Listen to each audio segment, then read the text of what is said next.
అందరికీ ప్రభు అయిన యేసుక్రీస్తు వారి పేరిట ప్రైజ్లార్డ్. సమయంలో మనం ప్రభువుని ఆరాధించడానికి ముందుగా కొన్ని మాటలు ధ్యానించుకుంటాం. అందు నిమిత్తం యెషయా గ్రంథము 25వ అధ్యాయము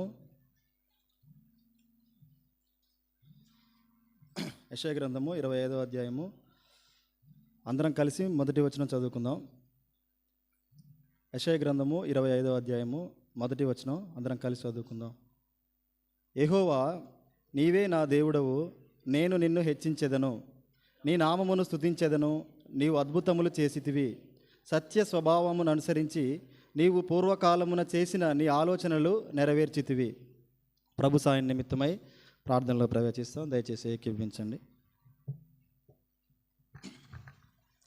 మహాపరిశుద్ధుడా, ప్రేమ కలిగిన తండ్రి, మా ఘనమైన ఉన్నతమైన శ్రేష్టమైన నామాన్ని బట్టి స్తోత్రాలైనా ఈ విధంగా పరిశుద్ధుల మధ్య ఈ పరిశుద్ధ సమాజంలో మరి మీ సన్నిధిలో ప్రభావం మీ కూడి ఈ విధంగా ఆరాధించడానికి మొట్టమొదటిగా మీరు మాకు ఇచ్చిన రక్షణ బట్టి స్తోత్రాలు. తిరిగి నాయన ఈ లోకంలో ఈ రోజును చూడక ఎంతోమంది నశించిపోయారు. మాలో మీరు ఇచ్చినటువంటి జీవాన్ని బట్టి కూడా తండ్రి మిమ్మల్ని ఎంతగానో స్తుతిస్తూ ఆరాధిస్తున్నాం. ఇంతవరకు ప్రభా పాటలు పాడడానికి ఎంతగానో సహాయపడుతూ వచ్చారు. మమ్మల్ని కూడా మా హృదయాలను కూడా తండ్రి ఉజ్జీవింపజేస్తూ వచ్చారు. మీరు కూడా మహిమ పొందారని నమ్ముతున్నాం తండ్రి. తిరిగి చదివినటువంటి లేఖన భాగాన్ని దీవించి ఆశీర్వదించండి. మిమ్మల్ని ఎలా ఆరాధించాలో ప్రభువా, మా యొక్క మరి లోకంలో తిరిగి తండ్రి కొట్టుకుపోయినటువంటి మా హృదయాల్లో మరొక మారు ప్రభా మీ వాక్యం చేత వెలిగింపుని దయచేసి మిమ్మల్ని సరైన విధంగా ఆరాధించడానికి మీ ఆత్మచేతనైనా నన్ను మీరు వాడుకొని మీ బిడ్డలతో మాట్లాడండి. నాయన మిమ్మల్ని ఆరాధించుట తండ్రి మా హృదయానుసారంగా మేము చేయనట్లు సహాయపడండి తండ్రి. మా శరీరంతో కాకుండా మా ఆత్మతో మిమ్మల్ని ఆరాధించినట్లు మీ వాక్యం చేత మమ్మల్ని బలపరచమని ప్రార్థిస్తున్నాం. నిష్ప్రయోజకుని ప్రభువా, మీ ఆత్మ నడిపింపు సహాయం లేకపోతే నేనేమి చేయలేని వాడిని ఎరిగి ప్రభువా, మరి మీ యొక్క మీ కాళ్ళ దగ్గర ప్రాధాయపడుతుండగా మీరే సహాయపడుతురండి. నన్ను ఖాళీ చేసి మీ ఆత్మ చేత నింపి మీ బిడ్డలతో మీరే మాట్లాడి మరి మీకు కావలసిన విధంగా తండ్రి మీ బిడ్డలు మిమ్మల్ని ఆరాధించినట్లు సహాయపడుతురమ్మని మా ప్రభువును ప్రియకుమారుడైన యేసుక్రీస్తు వారి పేరిటే స్తుతించి ప్రార్థించి వినయంతో అడిగి వేడుకొనుచున్నాం తండ్రి, ఆమెన్.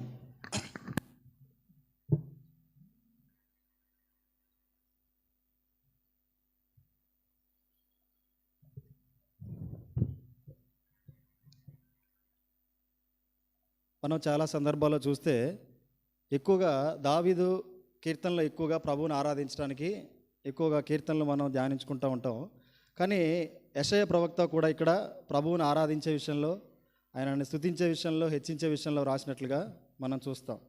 ఆయన ఏమంటున్నాడు అని అంటే, యెహోవా నీవే నా దేవుడవు. ఇదే యెషయా అందుకే రాస్తాడు కదా, ఎక్కడనంటే 42వ అధ్యాయము 8వ వచనంలో,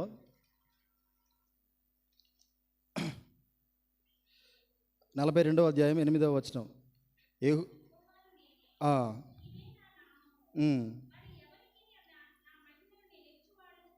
కాను అది ప్రభువారు చాలా స్పష్టంగా ఈ మాటను ప్రవక్త ద్వారా రాయిస్తూ ఉన్నారు. యెహోవా నీవే నా దేవుడవు.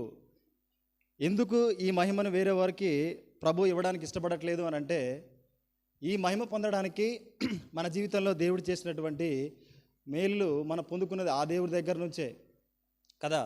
ఆయన అందుకోసమనే నేను నా మహిమను ఎవరికి కూడా నేను ఇవ్వను అని మాట్లాడుతున్నట్టుగా మనం చూస్తూ ఉన్నాం. కాబట్టి మన యొక్క మహిమను మనం ఎవరికి ఇస్తూ ఉన్నాం అనేది మనం ఆలోచించుకొని, మన మహిమ ప్రభు దగ్గరికే, అంటే మన చెల్లించేటువంటి స్తుతులు ఆరాధన ప్రభు దగ్గరికే వెళ్తుందా లేదనేది రక్షణ పొందినటువంటి మనం గమనించాల్సినటువంటి అవసరత అక్కరత ఎంతో ఉంది. ప్రభు అయితే ఈ విషయంలో నేనే యెహోవాను, నేనే, ఇదే నా నామము, మరి ఎవరికి నా మహిమను నేను ఇచ్చేవాడిని కాను. చూస్తే ప్రస్తుతం మనం చూసినట్లయితే ప్రస్తుతం గవర్నమెంట్లు మారిపోతూ ఉన్నాయి కదా. ఆంధ్రప్రదేశ్లో చూస్తే ఒకప్పుడు జగన్ గవర్నమెంట్ ఉంది, ఇప్పుడు చంద్రబాబు గవర్నమెంట్ వచ్చింది. జగన్ ఉన్నంతసేపు ఈ ప్రాజెక్టు మా నాన్న తీసుకొచ్చాడని చెప్పి పోలవరం గురించి మాట్లాడుతూ వచ్చాడు. ఎప్పుడైతే చంద్రబాబు వచ్చాడో, చంద్రబాబు వచ్చిన తర్వాతే పని ఎంత జరిగింది, ఇదంతా చంద్రబాబు తీసుకొచ్చాడని చెప్పి అధికారంలో ఉన్నట్టు వాళ్ళు మాట్లాడుతూ ఉన్నారు. ఇదంతా ఏంటంటే ప్రజల దగ్గర నుంచి మాకేం రావాలి, మహిమ రావాలి.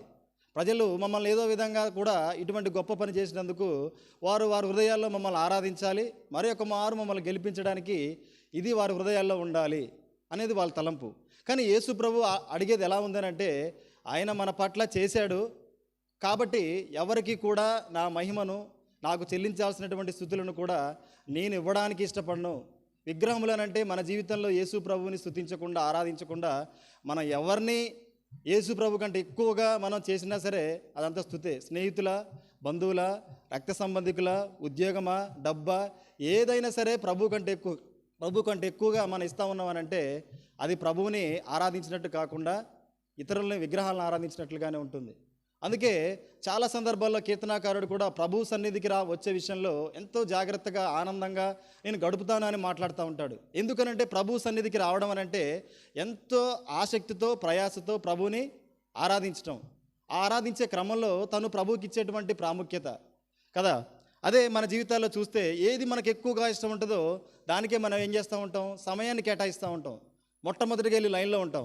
మనకి ఏదైతే బాగా నచ్చుతుందో అది బహుశా మరలా ఉండొచ్చు, ఉండకపోవచ్చు, మొట్టమొదటిగా లైన్లో నేనే ఉండాలి అనే తలంపు ఉంటుంది. కానీ దేవుణ్ణి ఆరాధించే విషయంలో కూడా ఎలా ఉండాలనంటే అలానే ఆసక్తి కలిగి ఉండాలి.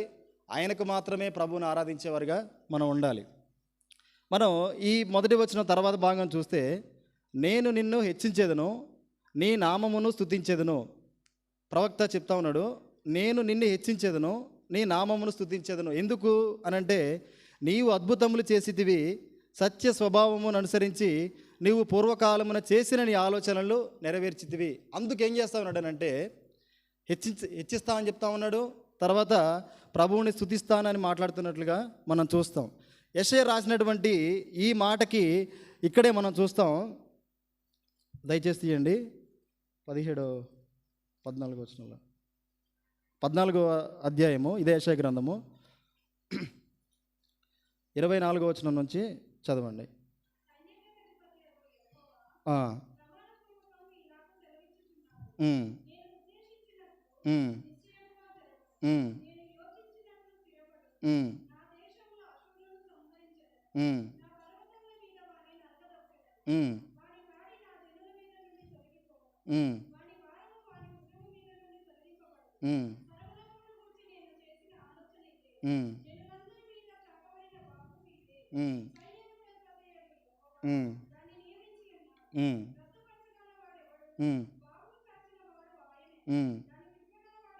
చాలు. ఏంటంటే అద్భుతములు, తర్వాత పూర్వకాలంలో అక్కడ ఉన్నటువంటి ఇజ్రాయేల్ పట్ల, ఆ ప్రజల పట్ల దేవుడు చేసినటువంటి ఆలోచన ఏంటంటే వారిని తన బాహువు చాచి విడిపించాలి. అది వారి పట్ల దేవుడు ఎంత ప్రేమ కలిగి చేయడానికి ఇష్టపడి చేస్తున్నట్లుగానో మనం చూస్తూ ఉన్నాం. అయితే మన జీవితాలను మనం ఆలోచించుకున్నట్లయితే ఈ రెండు విషయాలు మన జీవితాల్లో కూడా జరిగాయి. ఒకటేంటి, అద్భుతము. రెండవది ఆయన ఆలోచనలు సత్య స్వభావమును అనుసరించి పూర్వకాలమున చేసినటువంటి ఆలోచనలు నెరవేర్చాడు. ఇవి కూడా మన జీవితంలో జరిగాయి. అందుకు మనం ఈ ప్రభు దినాన ప్రభుని ఆరాధిస్తాం.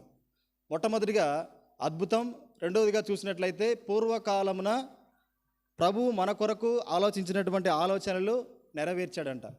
మొదటిగా అసలు మన గురించి ప్రభువు ఏం ఆలోచించాడు, ఏం నెరవేర్చాడో మనం చూద్దాం రండి. ఎఫెసీయులకు రాసిన పత్రిక 1వ అధ్యాయము 3వ వచనం నుంచి చదువుకుందాం.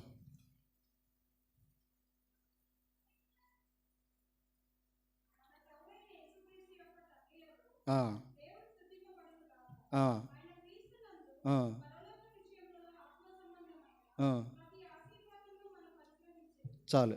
ఆయన క్రీస్తునందు పరలోక విషయములలో ఆత్మ సంబంధమైన ప్రతి ఆశీర్వాదాన్ని కూడా మనకేం చేశాడంట, అనుగ్రహించాడు. మన పట్ల ఆయన ఇది పూర్వంగా ఆలోచించాడు. ఇంకా ముందుకెళ్తే స్పష్టంగా ఉంటుంది. 4వ వచనం,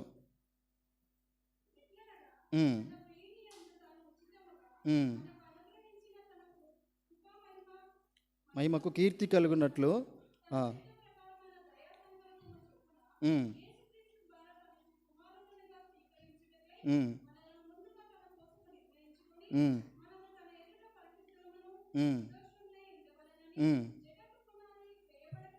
ఎప్పుడండి, జగత్తు పునాది వేయబడక మునిపే, అంటే పూర్వకాలంలోనే యెషయా ప్రవక్త రాసినట్లుగా ఏ విధంగా మన గురించినటువంటి ఆలోచనలు ప్రభు కలిగి ఉండి నెరవేర్చాడో ఇది మన జీవితంలో నెరవేర్చాడు. ఎందుకు మనం ప్రభువుని ఆరాధించాలంటే ఇవి నెరవేర్చాడు కాబట్టి మనం ఆరాధించాలి. సరే, నెరవేర్చాడు కాబట్టి ఆరాధించామనంటే అది చాలా సర్వసాధారణం అయిపోతుంది. దాంట్లో ఉన్నటువంటి ఆ విశిష్టత కానీ మనకి రక్షింపబడ్డటువంటి మనకు తెలియదు. అసలు ఇదంతా ఎలా జరిగింది? ఒక ఒక డాక్టర్ ఒక ఆపరేషన్ చేశాడంటే మనం ఏమంటాం, అవును నిజంగా చాలా గ్రేట్ ఈ ఆపరేషన్ చేశారు. కానీ ఎలా చేశాడనే విషయాన్ని క్షుణ్ణంగా మనం తెలుసుకుంటే అసలు ఆయన ఎలా ఒక బాడీని ఓపెన్ చేస్తూ వచ్చాడు, ఆ సర్జరీ ఎలా జరిగింది, చిన్న చిన్న కణాలను కూడా ఏ విధంగా తను ఆపరేట్ చేస్తూ వచ్చాడు, ఇదంతా కూడా చదువుకున్నటువంటి మనం చూసినప్పుడు మనకేమనిపిస్తుంది అంటే కామన్గా చదవని వ్యక్తికి అబ్బా భలే బతికించాడని ఒక మాటతో అయిపోద్ది. అదే చదువుకుని దాని గురించి ఎక్కువగా వివరంగా తెలుసుకోగలిగితే నిజంగా ఎంత గొప్ప ఆపరేషన్ చేశాడు, ఎక్కడ చిన్న తేడా వచ్చినా మనిషి ఏమైపోతాడు, చనిపోయే అవకాశం ఉంది. అది ఎవరికి తెలుస్తుందంటే క్షుణ్ణంగా. అందుకే ఈ ఆరాధనలో ప్రభు మనకిచ్చినటువంటి గొప్ప మనకున్నటువంటి అవకాశం ఏంటంటే వాక్యం ద్వారా ప్రభుని ఆరాధించడం. ఎన్నో మార్లు ప్రభుని ఆరాధిస్తూ ఉంటాం, కానీ వాక్యం ద్వారా మరొకసారి తను మనకు ఎంత గొప్ప మేలు చేస్తూ వచ్చాడో ప్రభు మాట్లాడుతూ ఉంటాడు. అదే ఇక్కడ జరిగింది ఏంటంటే మన పట్ల తనకు పూర్వకాలంలోనే జగత్తు పునాది వేయబడక ముందే మన మీద తనకున్న ఆలోచన నెరవేర్చాడు. ఏంటనంటే యేసు క్రీస్తులో మరి ఏం చేశాడు, మనకి ఆయన దేవుని పరలోక విషయంలో ఆయన క్రీస్తునందు ఆత్మ సంబంధమైన ప్రతి ఆశీర్వాదాన్ని అనుగ్రహించాడు. ఇక్కడ చూడండి, ప్రతిదీ కూడా యేసు ప్రభు ద్వారా, యేసు ప్రభు నందు, యేసు ప్రభు చేత, యేసు ప్రభువులో, ఇవన్నీ కూడా యేసు ప్రభు లేకుండా ఏది మనకి రావడం లేదు. చూడండి, యేసు ప్రభు లేకుండా ఆశీర్వాదాలు అనేటువంటి ప్రతిదీ మొట్టమొదటిగా మనం చూస్తే ఇదే భాగంలో మొట్టమొదటిగా క్రీస్తులో మనల్ని ఏం చేశాడైనా ఏర్పరచుకున్నాడు. ప్రభువు మనం ఎందుకు ఆరాధించాలనంటే మొట్టమొదటి క్రీస్తులో మనల్ని ఏర్పరచుకుంటూ వచ్చాడు. తర్వాత మనం చూస్తే క్రీస్తు రక్తం ద్వారా మనల్ని ఏం చేశాడు, విమోచించాడు. ఎక్కడి నుంచి విమోచించాడనంటే యెషయా చెప్తా వచ్చాడు కదా, వారిని ఎటువంటి పరిస్థితుల్లో ఆ ప్రజల్ని అశ్షూరు ఆ రాజు నుంచి విడిపిస్తూ వచ్చాడు. అదేవిధంగా పాపపు సంఖ్యలో ఉన్నటువంటి మనము కూడా మనంతట మనముగా విడిపించుకోలేనటువంటి పరిస్థితి, మనకున్నటువంటి స్థితిని బట్టి మనం ఏ విధంగా కూడా సాతాను ఓడించలేము. అటువంటి పరిస్థితుల్లో ఏం చేశాడనంటే ఈ లోకంలో నుండి, పాపంలో నుండి, అపవాదం నుంచి ప్రభు ఏం చేశాడంటే మనల్ని విడిపిస్తూ వచ్చాడు. అంత మాత్రమేనా అంటే దేవుడిచ్చినటువంటి ఆశీర్వాదం యేసు ప్రభు ద్వారా. తర్వాత ఏముంది అనంటే యేసు క్రీస్తులో మనల్ని ఏం చేస్తూ వచ్చాడు, పరిశుద్ధులుగా, నిర్దోషులుగా మారుస్తూ వచ్చాడు. తర్వాత మనం చూస్తే ఇవన్నీ దీంట్లోనే ఉంటాయి. సమయాన్ని బట్టి మనం వీటిని ఎక్కువగా చదువుకోం, కానీ మెయిన్ ఉన్నటువంటి విషయాలు మనం మాట్లాడుకుందాం. తర్వాత యేసు క్రీస్తు ద్వారా మనల్ని ఏం చేశాడంటే కుమారులుగా స్వీకరించాడు. అయితే ఇవన్నీ కూడా దేవుడు మనకిచ్చినటువంటి స్థితులు. వీటిని బట్టి ప్రభు ఆలోచన కలిగి మన పట్ల నెరవేరుస్తూ వచ్చాడు. అంటే నెరవేర్చగలిగేటువంటి అర్హత మనకి ఎక్కడా కూడా లేదు. ఇవి తర్వాత మాట్లాడుకుందాం మనం. అసలు ఇవన్నీ మన పట్ల దేవుడు చేయడానికి మనకి సరైనటువంటి అర్హత కలిగి ఉన్నామా అనేది మనం మాట్లాడుకుందాం. మొట్టమొదటిగా అయితే దేవుడు మన పట్ల చేసింది ఏంటంటే ఆ పూర్వకాలంలోనే జగత్తు పునాది వేయబడక మునిపే యేసు క్రీస్తులో మొట్టమొదటిగా ఏర్పరచుకున్నాడు. ఆయన రక్తం ద్వారా విమోచించాడు. తర్వాత క్రీస్తులో పరిశుద్ధులుగా, నిర్దోషులుగా మారుస్తూ వచ్చాడు. యేసు క్రీస్తు ద్వారా కుమారులుగా స్వీకరించాడు. అదే యేసు క్రీస్తు ద్వారా పరలోకం అనే స్వాస్థ్యాన్ని మన కొరకు ఏం చేశాడు, ఏర్పరుస్తూ వచ్చాడు. ఇవన్నీ కూడా యేసు క్రీస్తు ద్వారా మనకు వచ్చాయి. మన కొరకు పూర్వంలో తండ్రి అయినటువంటి దేవుడు కలిగినటువంటి ప్రణాళిక ఇవన్నీ కూడా మనకు వచ్చాయి. దీన్ని బట్టి మనం ప్రభువుని ఆరాధిస్తాం. ఇక్కడ ఇవన్నీ మనకు వచ్చాయి. దీన్ని బట్టి మనం ప్రతి వారం ప్రభువుని ఆరాధిస్తూ ఉన్నాం. అసలు ఇవి ఎలా వచ్చాయి అనే విషయాన్ని మనం చూస్తే ఈ రెండో విషయంలోకి మనం వెళ్దాం. ఆయన రెండవదిగా చేసింది ఏంటంటే ఆయన ఆలోచనలో బట్టి మనల్ని ఏం చేస్తూ వచ్చాడనంటే ఆలోచనలన్నీ కూడా మన పట్ల నెరవేరుస్తూ వచ్చాడు. పూర్వకాలంలో ఉన్నటువంటి ఇవన్నీ నెరవేర్చుట్లోనే మొట్టమొదటిగా ఉన్నటువంటి అదే మొదటి వచనంలో అద్భుతములు చేసెను. మన జీవితంలో కూడా వీటన్నిటినీ మన పట్ల జరిగించడానికి ముందుగా ఒక అద్భుతమే జరిగింది కదా, జరగలేదు చెప్పండి. ఎటువంటి అద్భుతం జరిగిందనంటే ఒక ముంబై పట్టణంలో ఎప్పుడూ కూడా తన యొక్క జీవితంలో ఏ విధంగా కూడా ఆలోచించినటువంటి ఒక గొప్ప, అంటే ముంబై ప్రాంతంలో మనకు తెలుసు ఎక్కువగా ఉంటాయి కదా, మురికి వాడలు ఎక్కువగా ఉంటాయి. ఎక్కువగా అడుక్కునేటువంటి ప్రజలు ఎక్కువగా తిరుగుతూ ఉంటారు. వారు ఒక రోజులో పెద్దగా ఏం ఆశించరు. తినడానికి తిండి, తర్వాత ఆ రోజుకి సరిపోయిన డబ్బులు, వీటి కొరకు వారు ఏం చేస్తూ ఉంటారంటే ప్రతిరోజు వారి యొక్క పనిని అలా అడుక్కోవడానికి కొనసాగిస్తూ ఉంటారు. అటువంటి ఒక పాపకి లేదా ఒక బాబుకి ఒక ధనవంతుడు వచ్చి, ఎంతో కోటీశ్వరుడు అనేటువంటి ధనవంతుడు వచ్చి ఇక తన జీవితంలో ఎప్పుడూ కూడా అడుక్కోకుండా తనకు సాయం చేసినప్పుడు అది తన జీవితంలో ఏమైతే చెప్పండి, అది అద్భుతం అవుతుంది. ఎందుకంటే ఆ కోటీశ్వరుడికి ఏ విధంగా కూడా తను రక్త సంబంధికురాలు కాదు, వారసత్వం లేదు. తన జీవితాన్ని బట్టి ఎప్పటికీ కూడా తన పిల్లలు కానీ, వాళ్ళ పిల్లలు కానీ, వారి తర్వాత పిల్లలు కానీ ఏం చేయాలనంటే వాళ్ళ వృత్తి ఏంటంటే అడుక్కోవడమే. ఎప్పటికి కూడా అడుక్కోవడం ఏంటంటే అది వారి యొక్క తల్లిదండ్రుల నుంచి వాళ్ళ పరిస్థితులను బట్టి వచ్చినటువంటిది. వీరి జీవితంలో ఇది జరిగితే ఇది ఏమవుతుందో వాళ్ళకి చెప్పండి, అద్భుతం.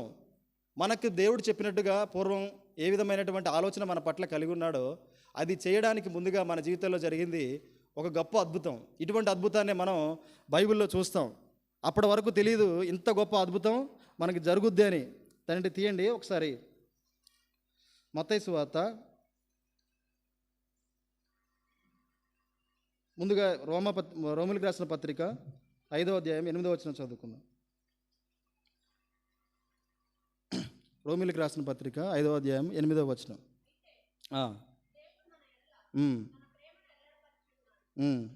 ఎట్లనగా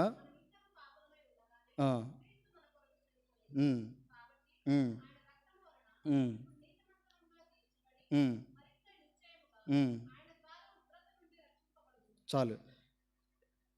మన ఎడల తన ప్రేమను వెల్లడిపరుచున్నాడు. ఎట్లనగా మనం ఇంకనూ పాపులమై ఉండగానే క్రీస్తు మన కొరకు చనిపోయాడు. ఎవరం కూడా పాపాలు ఒప్పుకోలేదు, పాప స్థితిని తెలుసుకోలేదు. కానీ మనం పాపులమై ఉండగానే యేసుక్రీస్తు మన కొరకు ఏం చేశాడంట, చనిపోయాడు. ఇది ఎలాగనంటే రండి మనకు అర్థం కావాలంటే మత్తయి సువార్త 27వ అధ్యాయము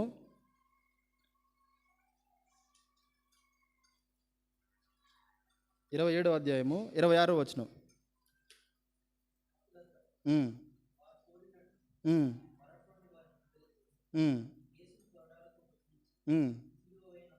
చాలు. ఇక్కడ ఏం జరిగింది, అప్పుడు అతడు వారు కోరినట్టు బరబ్బాను వారికి విడుదల చేసి పిలాతు యేసును కొరడాలతో కొట్టించి సిలువ వేయని అప్పగించెను. మనకు తెలుసు ఈ సందర్భం చాలా ఎక్కువ మార్లు మనం వినుంటాం.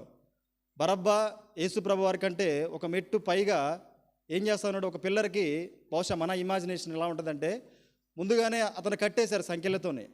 మనం చూస్తాం కదా, అది కట్టివేసి ఎంతగానో ఎంతగానో కొడతా ఉన్నారు. ఎందుకనంటే తనలో ఉన్నటువంటి ఎన్నో తప్పిదాలు ఆయన ఏం చేస్తూ వచ్చాయనంటే రోమా ప్రభుత్వం పట్టుకొని తను శిక్షిస్తూ ఉంది.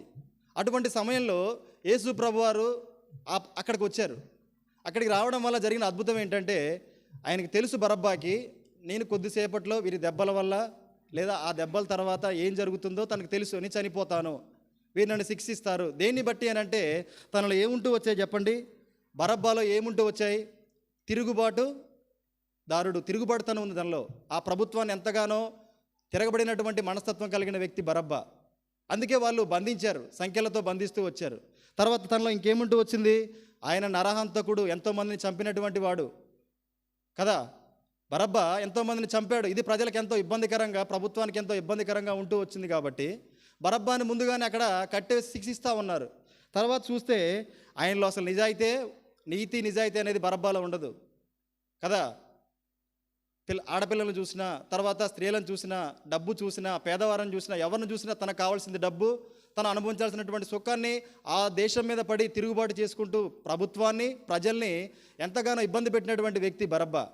తర్వాత చూస్తే ఆయన కఠినుడు, క్రూరుడు, తనకు మనస్సే ఉండదు కదా.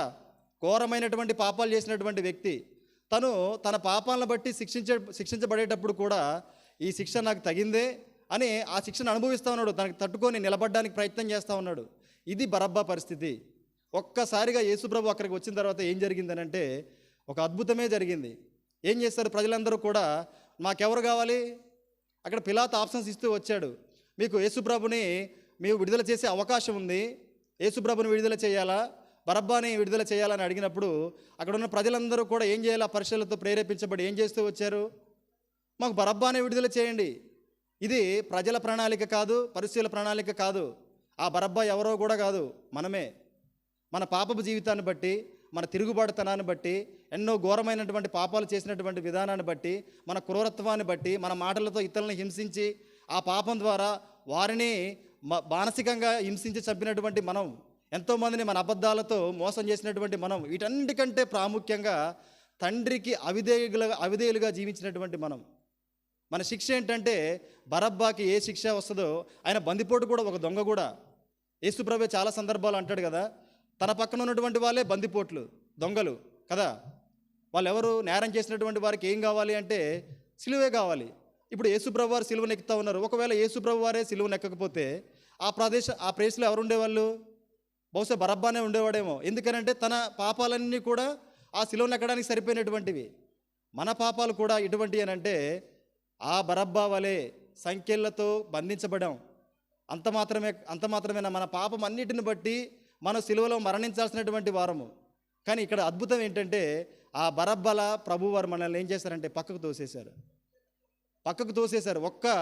ఆయనకున్నటువంటి శక్తిని బట్టి కాదు, మహిమను బట్టి కాదు, తండ్రి అయినటువంటి దేవుని కృపను బట్టి కాదు, కేవలం యేసు ప్రభువారు శరీరానుసారిగా ఈ భూమి మీదకి వచ్చి శరీరానుసారిగానే జీవించి శరీరానుసారిగా ప్రతి కష్టాన్ని అనుభవిస్తూ ఒక మనిషిగా ఈ భూమి మీద జీవిస్తూ ఆ బరబ్బాని ఏ విధంగానైతే ఆ క్షణంలో ఈ బరబ్బా విడిపించబడతా ఉన్నాడు, బరబ్బాకు పడాల్సినటువంటి శిక్ష యేసు ప్రభువుకు పడతా ఉందని చెప్పినప్పుడు ఎంత అద్భుతం చెప్పండి. ఈనాడు మన జీవితంలో కూడా జరిగింది ఏంటంటే ఇదే అద్భుతం. ఈ అద్భుతం జరిగే మనం మాట్లాడుకున్నటువంటి పరలోక సంబంధమైన ప్రతి ఆశీర్వాదంకి వచ్చింది. అందుకే యేసు ప్రభువులో, యేసు ప్రభు నందు, యేసు ప్రభు ద్వారా ఇవన్నీ వస్తూ వచ్చాయి. ఎందుకు యేసు ప్రభు ద్వారా అంటే అక్కడ తప్పించింది ఎవరో కాదు. అందుకే దేవుడు ఈ మహిమను నేను ఎవరికి ఇవ్వను. ఎందుకు ఇస్తాడు చెప్పండి? నీ కొరకు ఇంతగా ప్రాణాన్ని పెట్టి ఇంత అమూల్యమైన రక్తాన్ని సిలువలో కార్చి తన మహిమను ఎలా ఇస్తాడు చెప్పండి? నీ తండ్రి, నీ తల్లిదండ్రులు ఒకానొక సమయంలో పట్టించుకోరు నీ పాపపు జీవితాన్ని బట్టి. ఎంతోమంది జీవితాలు మనం చూస్తాం కదా. ఇక వీడి వల్ల నాకు కాదు, వీడికి నేను చెప్పలేను, వాడిని వదిలేశారు రోడ్డు మీద, వాడు బతికితే బతుకుతాడు, చస్తే చచ్చిపోతాడు. అటువంటి పరిస్థితుల్లో ఎవరు నిన్ను పట్టించుకోరే. అటువంటి సందర్భంలో యేసుప్రభు ఏం చేశాడు? కఠిన మనస్సు అయినటువంటి నీ మనస్సుని తను కరిగిస్తూ వచ్చాడు. ఉచితమైనటువంటి రక్షణ ఇచ్చాడు. ఎటువంటిది ఇది? ఉచితంగా. నువ్వేం కష్టపడ. బరబ్బా ఏమైనా చేశాడో చెప్పండి? బరబ్బాకున్న క్యారెక్టరు ఆ రోజు విడిపించబడ్డానికి సరిపోయిందా? సరిపోలే. అందుకనే అపోస్తుల కార్యంలో పేతురు అంటా వస్తాడు. అపోస్తుల కార్యములు 2వ అధ్యాయము 23వ వచనం. అపోస్తుల కార్యములు 2వ అధ్యాయము 23వ వచనం.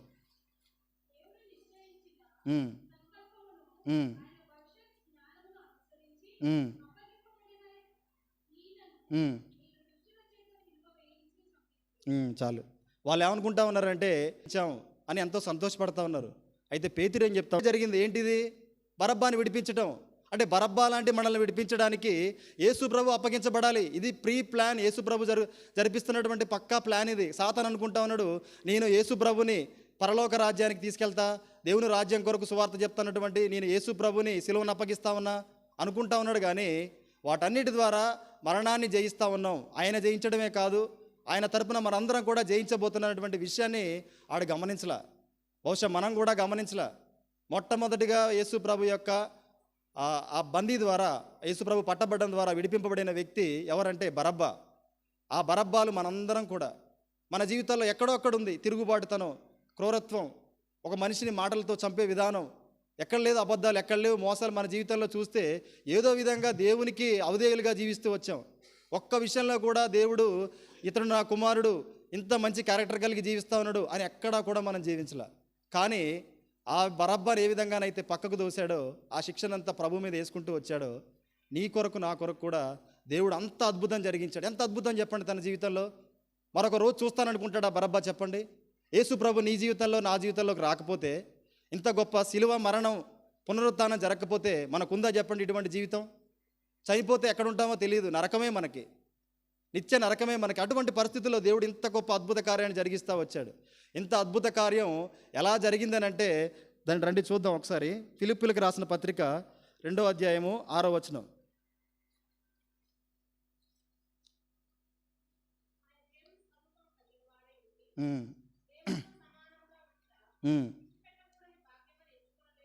కానీ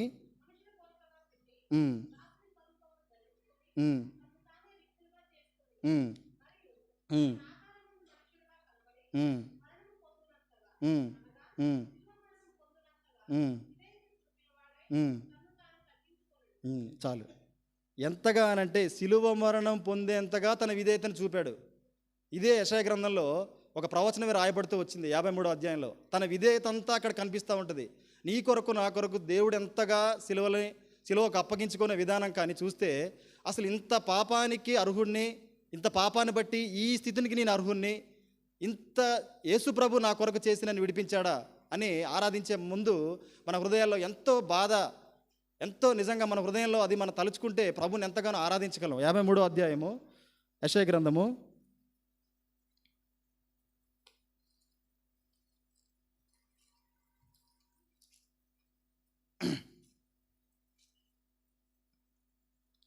53వ అధ్యాయము మొట్టమొదటిగా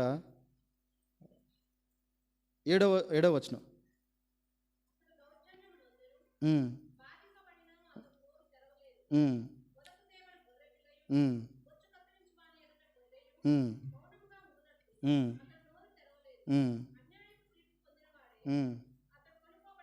చాలు. మొట్టమొదటిగా చూస్తే 6వ వచనం చివరి భాగంలో మనందరి దోషము అతని మీద మోపెను. అసలు యేసు ప్రభు దోషమే చేయలేదు. 33.5 సంవత్సరాలు తను ఎంతగా జీవించాడనంటే ఏ పాపము ఎరిగినటువంటి దేవుడు, ఎంతో పరిశుద్ధంగా జీవించినటువంటి దేవుడు ఏం చేశాడనంటే ఆయన ఉన్న విధానాన్ని బట్టి ఆయన మీద ఏం మోపబడిందనంటే నేరం మోపబడింది. నా దోషాలన్నీ కూడా ఎవరి మీద మోపబడుతూ వచ్చాయనంటే యేసు ప్రభు మీద మోపబడుతూ వచ్చాయి. అవి మనవే. ఆయన ఎక్కడా కూడా ఏ దోషం కూడా చేయలేదు. మనం చేయనటువంటి చిన్న తప్పుని ఎవరైనా మన మీద అట్లా మోపడానికి ప్రయత్నిస్తేనే మనం ఎంతగా వారి మీద అసలు రెట్టింపు కోపంతో అసలు ఊగిపోతూ ఉంటాం. ఎందుకనంటే నీ చేయని తప్పు, నీ చేయని పని నా మీద నువ్వు ఎందుకు మోపుతా ఉన్నావు. కానీ యేసు ప్రభు వారు ఆ దోషం మోపినా సరే ఏం మాట్లాడాల. ఆ శిలువ మరణం, ఆ పునరుద్ధానం ఎలా జరిగిందనంటే తను ఎంతగా విధేయుడయ్యాడనంటే బరబ్బా క్వాలిటీస్ అలా ఉంటే యేసు ప్రభు క్వాలిటీస్ ఎలా ఉన్నాయంటే రండి తీయండి. మత్తయి సువార్త 11వ అధ్యాయం 29వ వచనం.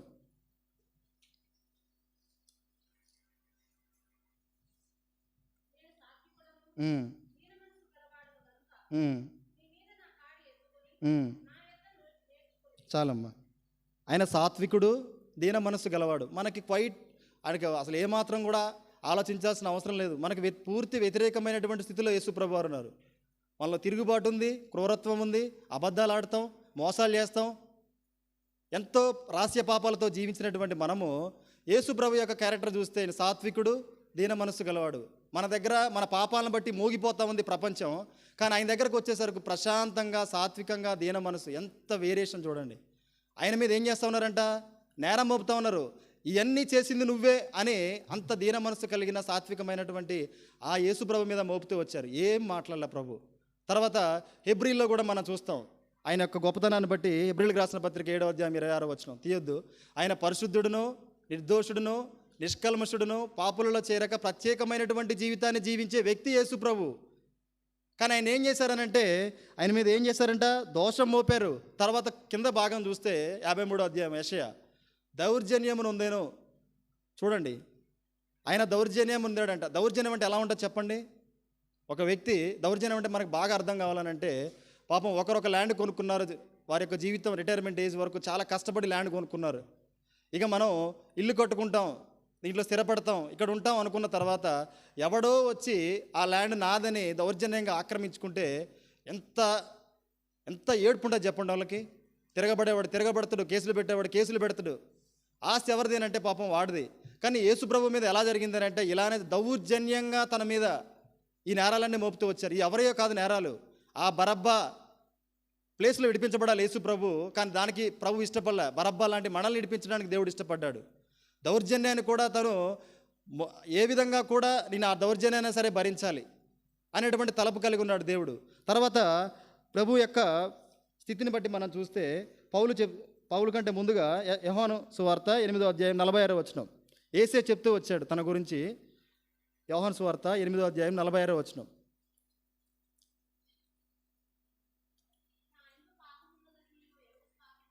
తనలో పాపం లేదని తనే ఛాలెంజ్ చేస్తూ ఉన్నాడు. తనలో పాపం లేదు. మనం చెప్పగలవా నాలో పాపం లేదని? యేసు ప్రభువా, నువ్వు నన్ను రక్షించావు, కానీ నువ్వు రక్షించక ముందు కూడా నాలో ఏ పాపం లేదని మంచిగానే జీవించాను. నా రక్షణ జీవితాన్ని బట్టి నేను బాగా జీవించాను కాబట్టి ఈ భూమి మీద నన్నే నువ్వు ఏర్పరచుకున్నావు అని ఎవరైనా చెప్పగలమా చెప్పండి? మనం అలా చెప్పలేము. ఎందుకంటే మనలో పాపం ఉంది. ఆ పాపం ఎంతగా మన జీవితాల్లో ఉందో అది మన హృదయానికి మనకే తెలుసు. కాబట్టి రెండవదిగా మనం చూస్తే పౌలు రాస్తాడు 2 కొరింథీ 5వ అధ్యాయం 21వ వచనం.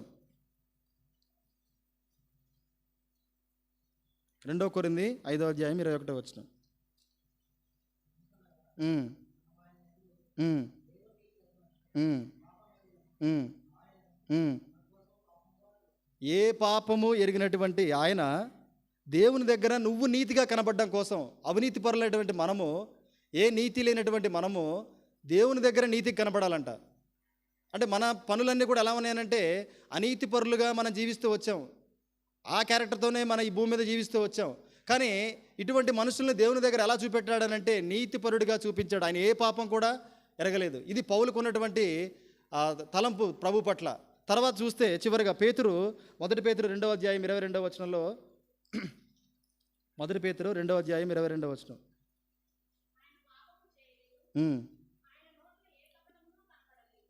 ఆయన పాపం చేయలేదు, ఆయన నోట ఏ కపటం కూడా లేదు. ఇది యేసు ప్రభు వారు.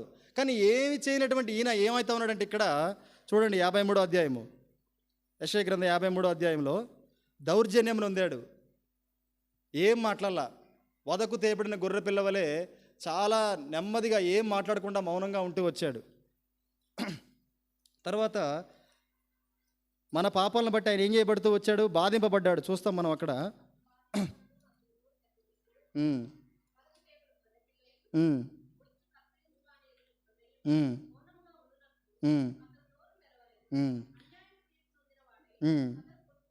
చాలు, బాధింపబడెను అంటే యేసు ప్రభువునే బాధించారనంటే ఒకసారి ఆలోచించి ఎంతగా వాళ్ళు మాట్లాడి ఉండొచ్చు చెప్పండి.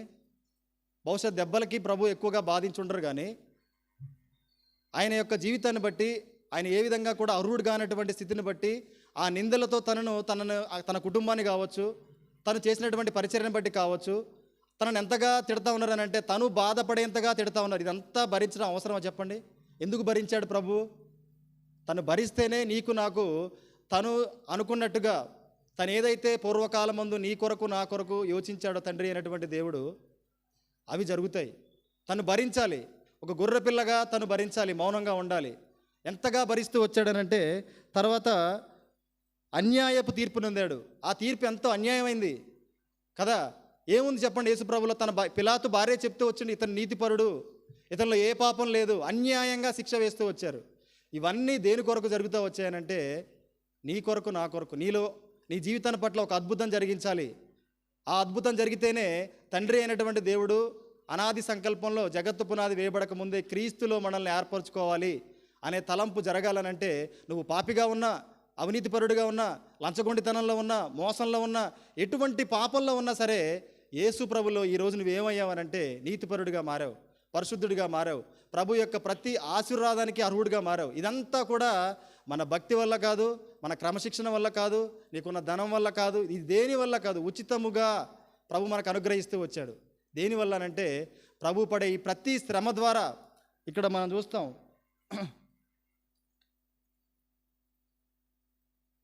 అపరాధ పరిహారార్థ బలిగా 10వ వచనంలో, అతని నలుగొట్టుటకు యెహోవాకు ఇష్టమాయెను, ఆయన అతనికి వ్యాధి కలుగజేసెను.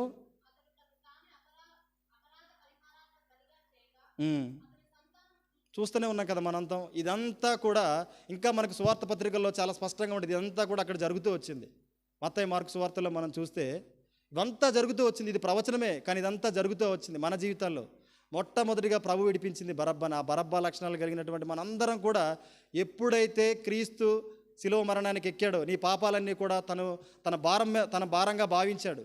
ప్రతి అవమానాన్ని పొందాడు, ప్రతి ఉమ్మి వేసినా సరే ఏమాత్రం తిరస్కరించలా. ఒక దైవజనుడంట అప్పుడే మారు మనసు పొందాడు. ఒక రెండు నెలలు అవుతా ఉంది. ప్రభు యొక్క ప్రేమను బట్టి దినాల్లోనంట రక్షణ పొందాడు. 1 నెల అయిపోయింది, 2 నెలలు అయిపోయింది, 3వ నెల. కామన్గా రక్షణ పొందిన వ్యక్తికి చాలా కొంచెం మార్పు ఉంటుంది. అప్పట్లాగా కోపపడరు దేనికైనా.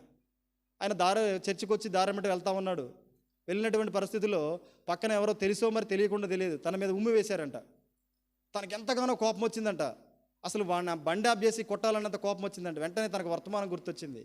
నీ పాపం కొరకు, నా పాపం కొరకు యేసుప్రభు ఏం చేశాడు?